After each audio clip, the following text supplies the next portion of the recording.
Bonjour, c'est Élise, je suis chargée de communication pour Handicap International. Je suis basée à Bruxelles et cette semaine je suis à Goma, au Nord Kivu, au Congo.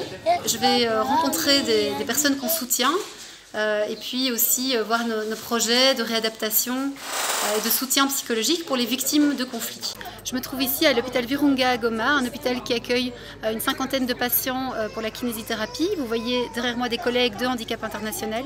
On va rencontrer Héritier, qui est un jeune homme qui a été touché par des balles chez lui en fait dans son sommeil. Il a été attaqué, il a été transféré ici à Goma et une kiné l'aide en fait à retrouver de la sensibilité au niveau des nerfs. Là je suis avec Josué, on est sur la route, on va vers Rutshuru et on est bloqué depuis 1 heure. Donc en fait on voit qu'il y a un camion là qui est complètement bloqué et donc il y a beaucoup de monde, il y a toute une file de gens, de voitures, etc. C'est dégagé, on va partir. C'est dégagé, on va pouvoir y aller je crois. Hein. Enfin après 1h30 on était un peu bloqué.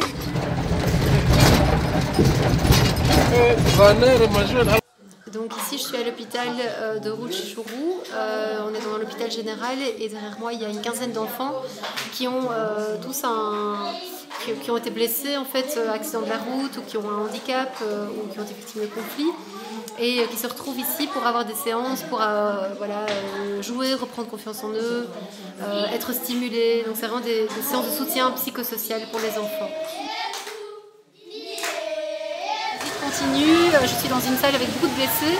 Handicap International aide les patients ici pour la réadaptation. Ils ont déjà soigné, aidé plus de 700 patients. Comme vous voyez derrière moi, il y a beaucoup de personnes qui ont été notamment victimes de conflits armés et donc ont des blessures à la jambe, au tibia, ailleurs. Il pleut beaucoup, c'est l'orage. Voilà, ils sont vulnérables parce que la plupart sont délaissés par soit leur mari, et certains délaissés par leur famille qui pensent qu'ils sont devenus des vauriens, qu'ils sont déjà invalides peut-être pour la société, qui se disent que ces femmes deviennent une charge. Et pour nous, voilà, on les apporte quand même un soutien pour comprendre pour les faire comprendre qu'ils sont encore importants à la société et qu'ils peuvent faire quelque chose de très important encore dans leur vie. Voilà, donc là on termine la mission, on va quitter Rutshuru pour retourner à Goma. Il y a environ 2 heures de route, mais à l'aller on a pris 4 heures, donc on ne sait jamais trop. C'était une mission super intéressante, même si le contexte reste très dangereux. Il y a vraiment de gens qui souffrent, qui ont besoin de soins de réadaptation, qui ont besoin de soutien psychosocial, qui ont besoin d'aide et qui sont encore trop souvent victimes de violences. Voilà, donc merci d'avoir suivi la vidéo et à bientôt.